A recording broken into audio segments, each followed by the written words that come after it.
Hello boys angle. सबसे पहले प्यार वेलकम। अगर आप क्लास 11 के फर्स्ट सेमेस्टर्स में हैं और West Bengal council of higher secondary education के स्टूडेंट हैं तो ये वीडियो कंप्लीटली आपके लिए, जो कि इस वीडियो एक सीरीज लेकर आ रहा हूं जो कि कंप्लीट यूनिट 1 का मैं अपने यूट्यूब चैनल पे अपलोड कर रहा हूं। तो ऑलरेडी बेटा यूनिट 1 का पार्ट 1 पार्ट 2 अपलोड हो चुका है और ये पार्ट 3। अगर पार्ट 1 पार्ट 2 नहीं देखे बेटा तो प्लीज आप जाकर के पहले पार्ट 1 और पार्ट 2 में पूरा अच्छे से कवर करिए। आप पूछेंगे सर पार्ट 1 पार्ट 2 में किए क्या सर आपने? बेटा हमने पार्ट 1 पार्ट 2 में बेटा हमने कंप्लीटली बेसिक अकाउंटिंग टर्म्स को पूरा कंप्लीट तरीके से हमने प्रॉपर रिवाइज कराया है बेटा, ताकि आप उसको अच्छे से प्रैक्टिकली लॉजिकली कंसेप्चुअल देख सके। और आज बेटा बात करते हैं पार्ट 3 के बारे में। बात करते हैं पार्ट 3 बेटा। हम लोग का जो आज का जो टॉपिक है बेटा बहुत ही इंपॉर्टेंट है बेटा, गैप। गैप क्या होता है बेटा? ये गैप का फुल फॉर्म कहते हैं। जो इस टॉपिक पे आज हम लोग बात करते हैं, गैप बेटा क्या जनरली एक्सेप्टेड अकाउंटिंग प्रिंसिपल बेटा है। ये क्या एक तरह का गाइडलाइन होता है? क्या होता है बेटा? ये एक तरह का गाइडलाइन होता है which is followed by the businessman, चाहे तो वो एंटरप्रेन्योर हो चाहे वो प्रिपेयरिंग व्हाट अकाउंटिंग। अगर आप अकाउंट्स मेंटेन करते हैं तो बेटा आपको क्या करना पड़ेगा? आपको फॉलो करना पड़ेगा what the full form, generally accepted accounting principle. Clear है बेटा? These are a set of rules and guidelines that every individual, partnership form हो चाहे कंपनी हो, सबको फॉलो करना पड़ता है। कब?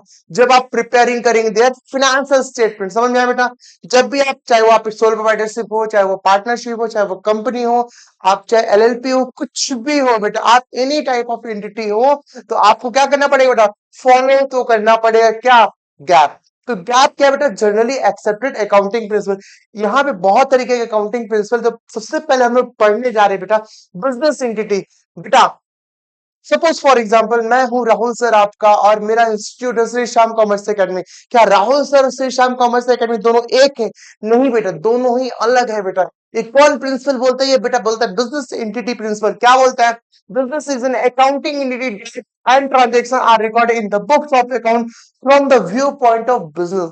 मतलब हम जो है एज अकाउंटिंग जब करते हैं, हम अपने पॉइंट ऑफ व्यू से, राहुल जैसर के पॉइंट ऑफ व्यू से नहीं रिकॉर्ड करते हैं। हम ऑलवेज रिकॉर्ड करते हैं बेटा एज अ बिजनेस के पॉइंट ऑफ व्यू से। क्या इसको बोलते हैं? Business entity concept. This is the accounting principle है बेटा। क्लियर है क्या? कहते हैं बेटा हम लोग दूसरा पॉइंट बोलते हैं money measurement. Money, the money measurement principle state that only those business transaction and even which can be measured in terms of money are recorded in the books of account। तो बेटा याद है आपको जब मैंने accounts का process पढ़ा रहा था, सबसे पहले आइडेंटिफिकेशन ऑफ फाइनेंशियल ट्रांजेक्शन, दूसरा measuring in terms of money. बेटा वही अकाउंटिंग प्रिंसिपल।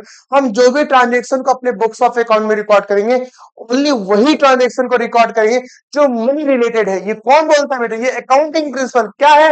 Money measurement. ठीक है, आगे बढ़ते हैं बेटा। नेक्स्ट नेक्स्ट क्या बेटा? Going concern. In going concern concept business is expected to continue in the future unless stated otherwise. Going concern ये बोलता है कि आप अपने बिजनेस को बेटा हमेशा क्या करेंगे?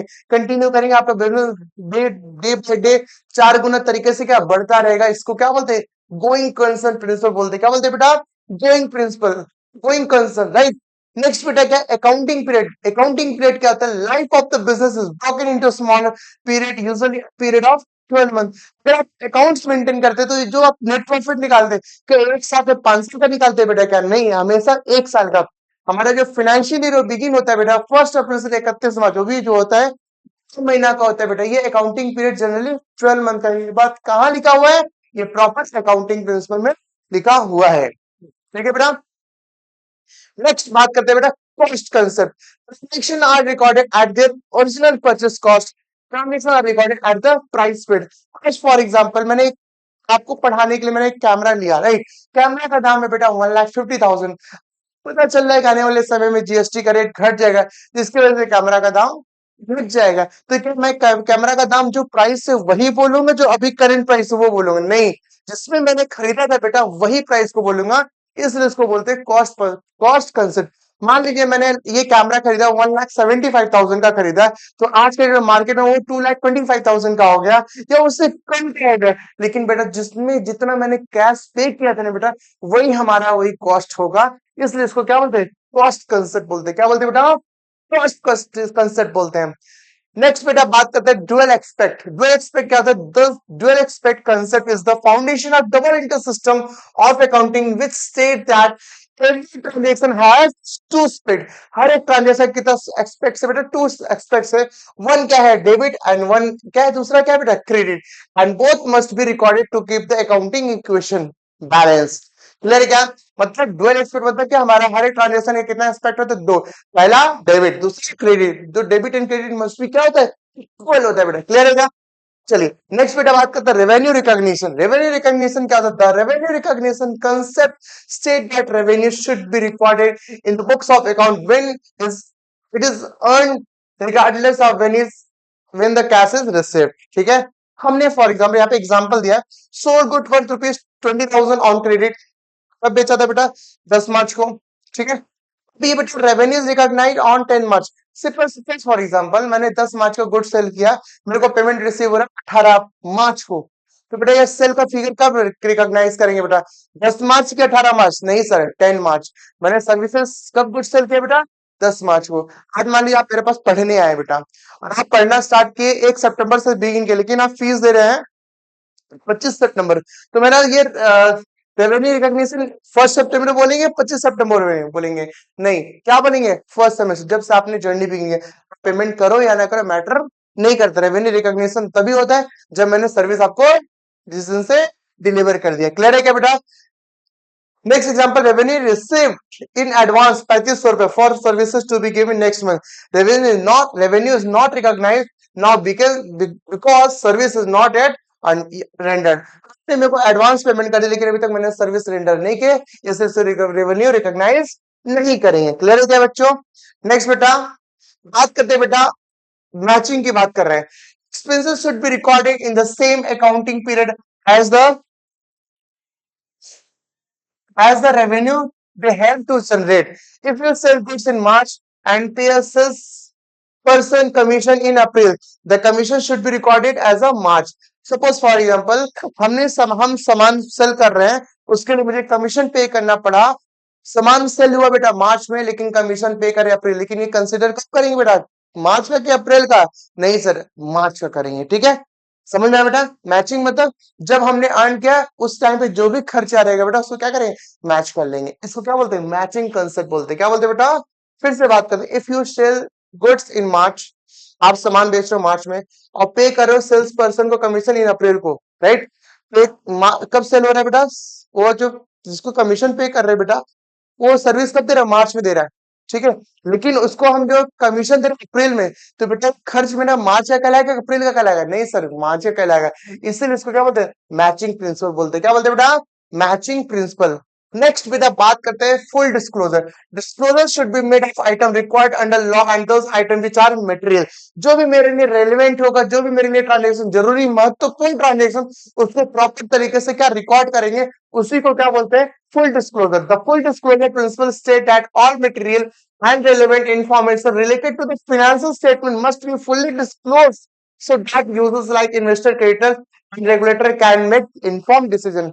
सॉरी, जो भी इंफॉर्मेशन है बेटा, सारे इंफॉर्मेशन को बुक्स ऑफ अकाउंट में रिपीट करेंगे, कुछ भी बचा करके घर नहीं लेकर सारे अकाउंट्स को मेंटेन करेंगे। क्लियर है? सब चीज को फुल डिस्क्लोज। जैसे मैं आपको पढ़ाने के लिए, मैं जितना भी यूनिट 1 के एक एक टॉपिक जो आप देखेंगे ना बेटा, हर टॉपिक को मैंने आपको पढ़ाने का प्रयास किया बेटा। That is what? Full disclosure, right? Consistency. Policy and practice once adopted should be applied consistently year after year to meet the qualitative characteristics. Simple सा बात, जैसे मैं आपको पढ़ाने के लिए बेटा तुम लॉजिकली कंसेप्चुअल फॉर्म फर्स्ट जैसे बिगिन किया हूं और मैं आज भी मेंटेन कर रहा हूं, तो ये क्या कंसिस्टेंसी बराबर बना हुआ है ना? इसको और भी अच्छे से प्रयास करें। ठीक वैसे कंसिस्टेंसी मतलब जो आप अपने अपने कंपनी में, अपने फर्म में जो आपने मेथड फॉलो किया, वो मेथड को आज भी क्या कर रहे हो? कंटिन्यू कर रहे हो, उसी को क्या बोलते हैं? कंसिस्टेंसी बोलते हैं। इसका बेस्ट एग्जांपल है डेप्रिसिएशन। डेप्रिसिएशन में बेटा इसके दो मेथड्स होते हैं, एक स्ट्रेट लाइन मेथड होते हैं, दूसरा होता है डिमिनिशिंग बैलेंस मेथड। अगर मेरा फर्म पिछले 30 साल से स्ट्रेट लाइन मेथड को फॉलो कर रहा है बेटा, तो ये क्या है बेटा? ये मैं कंसिस्टेंसी मेंटेन कर रहा हूँ। क्या कर रहा हूँ? कंसिस्टेंसी मेंटेन कर रहा हूँ। नेक्स्ट बेटा क्या है? कंजर्वेटिज्म। कंजर्वेटिज्म क्या बोलता है बेटा? The conservatism principle state that preparing financial statement account should anticipate all possible losses not anticipate unrealised gain. एक मान लीजिए आप एग्जाम देने जा रहे हैं बेटा, आपका हिंदी का पेपर बहुत अच्छा गया, इंग्लिश का पेपर अच्छा गया, और आप सपना देख रहे हैं आपका अकाउंट्स का पेपर बहुत अच्छा जा रहा है, तो बेटा अच्छा जो जा रहा है बेटा उसके बारे में नहीं सोचे। अगर आपके साथ समझ में आ रहा है कि नहीं, मेरा यार ये जो मेरा एनबीएस का पेपर है, ये मेरा जो एडिशनल पेपर अच्छा नहीं है, उसके लिए प्रयास करेंगे। सिंपल सा बात है, जो आपके साथ अच्छा हो रहा है ना, उसके लिए ढोल नगाना नहीं बजाना है।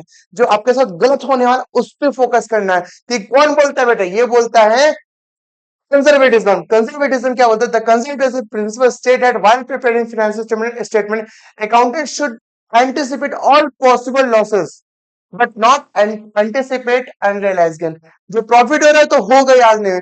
जो मेरे साथ गलत हो रहा है उसके पीछे क्या करेंगे?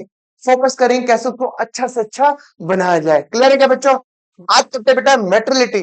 Only those items should be recorded in the book of account are material important enough to fit the decision of user। अभी मुकेश अंबानी जा रहे थे, रास्ते से गुजर, इनके पॉकेट से 5,000 रुपए नीचे गिर गया, ठीक है, इनको कुछ फर्क पड़ेगा? इतना सा भी फर्क नहीं पड़ेगा। लेकिन आपके पॉकेट से 5,000 रुपए गिर जाए, बहुत बड़ा फर्क पड़े। तो आप ये 5,000 जो गिर गया बेटा, हम अपने बुक्स ऑफ अकाउंट रिपोर्ट करेंगे क्या? हाँ रिपोर्ट करेंगे, लेकिन मुकेश अंबानी अपने पॉकेट से अगर 5,000 रुपए, उनके लिए 50 पैसा के बराबर है बेटा, तो वो रिकॉर्ड नहीं करेंगे, उनके लिए मेटेरियल नहीं है बेटा। लेकिन आपके लिए 5,000 रुपए इंपॉर्टेंट है, या कि मेटेरियलिटी है। मतलब ओनली दो item should be recorded in the books of accounts are maintain, जो इंपॉर्टेंट है बेटा, जो in to decision of user, very very important है बेटा। तो ये सब चीज मेटेरियलिटी। तो जो मैंने आपको proper generally accepted accounting principle, जो भी अकाउंटिंग प्रिंसिपल था, मैंने आपको प्रॉपर तरीके से अच्छे से समझा दिया बेटा। ऐसे वीडियो को आप क्या करें, अपने दोस्तों के साथ शेयर करें, ताकि उनको अच्छे से समझ में आए। और भी बहुत सारे पार्ट से बेटा जो भी आपके लिए क्या करोगे, नेक्स्ट वीडियो में क्या करेंगे, प्रॉपर अपलोड करेंगे। सो प्लीज बच्चों हमारे चैनल के साथ बने रहे। और चीज बता दे बेटा, मैं कमिंग 1 से 2 दिन के बाद बेटा ये यूनिट 4 जो पार्ट 4 है ना बेटा, यूनिट 1 का पार्ट 4 कंप्लीट करने के बाद इस पे बेटा कंप्लीट एमसीक्यू सीरीज लेकर आ रहा हूं। वो भी एक नहीं, 10 नहीं, 50 नहीं, 100 नहीं, कम से कम 140 एमसीक्यू आपके लिए यूनिट 1 के लिए पूरा डिजाइन हो चुका है। तो प्लीज हमारे चैनल के साथ बने रहें, ताकि ऐसे मोर कंटेंट मैं आपको डिलीवर करते रहूं। और अपने उन दोस्तों के साथ शेयर करिए, ताकि उनको भी प्रॉपर तरीके से बेनिफिट मिल सके। जय श्री श्याम।